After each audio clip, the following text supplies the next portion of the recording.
Shalom Bapak Ibu Saudara-saudari yang dikasihi dan mengasihi Tuhan. Kita bersyukur hari ini Tuhan boleh memberkati kita.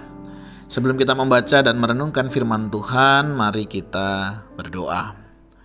Tuhan, terima kasih, kami bersyukur untuk berkat-Mu. Kami ada sebagaimana kami ada, semua karena berkat kemurahan-Mu. Sebentar kami akan membaca dan merenungkan firman-Mu. Berfirmanlah dan biarlah kami mengerti apa yang menjadi kehendak-Mu di dalam hidup kami. Kami berdoa di dalam nama Tuhan Yesus Kristus. Haleluya. Amin. Ayat bacaan kita hari ini terambil di dalam Kejadian pasal yang ke-25 ayatnya yang ke-23. Firman Tuhan kepadanya, "Dua bangsa ada dalam kandunganmu, dan dua suku bangsa akan berpencar dari dalam rahimmu. Suku bangsa yang satu akan lebih kuat dari yang lain, dan anak yang tua akan menjadi hamba kepada anak yang muda."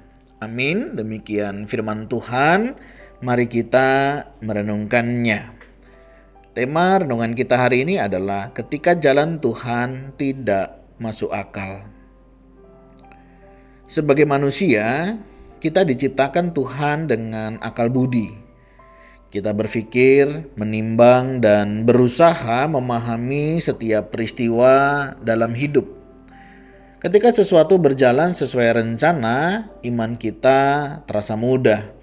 Namun ketika hidup berbelok ke arah yang tidak kita pahami, hati kita mulai bertanya, mengapa Tuhan mengizinkan ini? Kalau kita melihat saudara pada bagian yang kita baca, baik sesudahnya dalam pasal-pasal yang selanjutnya, kita akan melihat bagaimana kehidupan kisah keluarga yang sangat rumit. Di sana ada penipuan, kecemburuan, konflik, dan juga pelarian.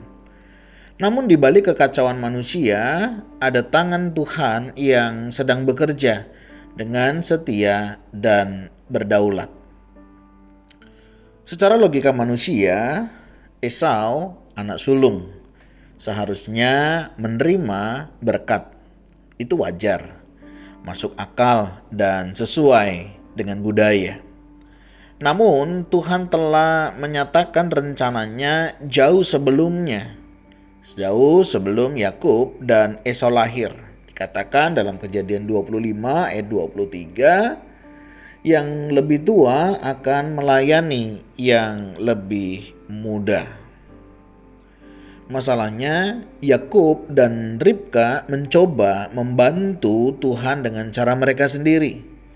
Yakub menipu, Esau marah, keluarga terpecah, dan Yakub harus melarikan diri. Jika kita membaca kisah ini secara sepintas, kita mungkin bertanya, di mana Tuhan dalam semua kekacauan ini? Dalam Kejadian 28, jawaban yang mengejutkan. Di tengah pelariannya saat Yakub sendirian, dia merasa bersalah dan takut. Tuhan justru menemuinya di Betel. Tuhan meneguhkan kembali janji perjanjiannya.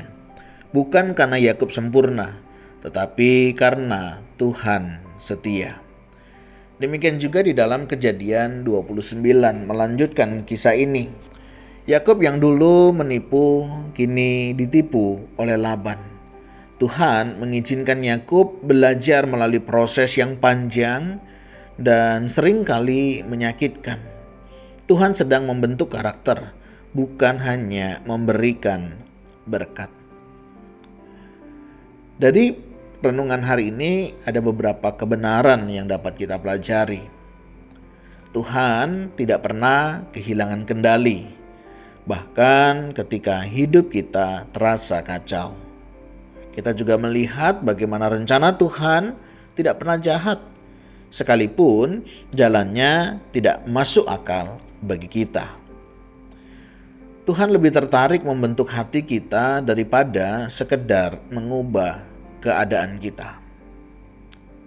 Ketika jalan Tuhan tidak dapat kita mengerti, iman dipanggil untuk percaya, menyerahkan akal budi kita kepada hikmat Tuhan.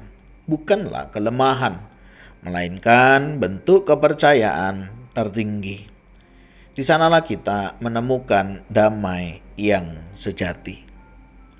Sebagai refleksi dalam perenungan kita hari ini, adakah bagian hidup kita saat ini yang terasa tidak adil atau mungkin membingungkan?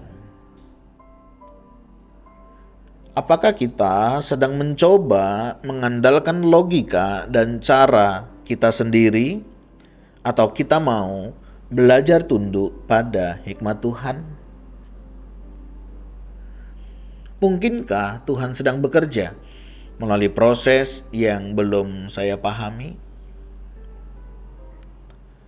Tuhan, terima kasih untuk kebenaran firman-Mu.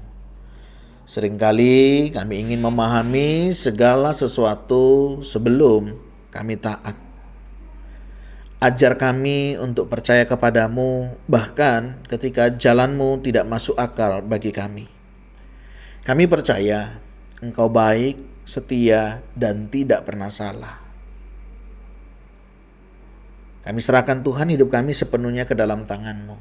Pimpin setiap langkah hidup kami. Kami berdoa di dalam nama Tuhan Yesus Kristus. Haleluya. Amin.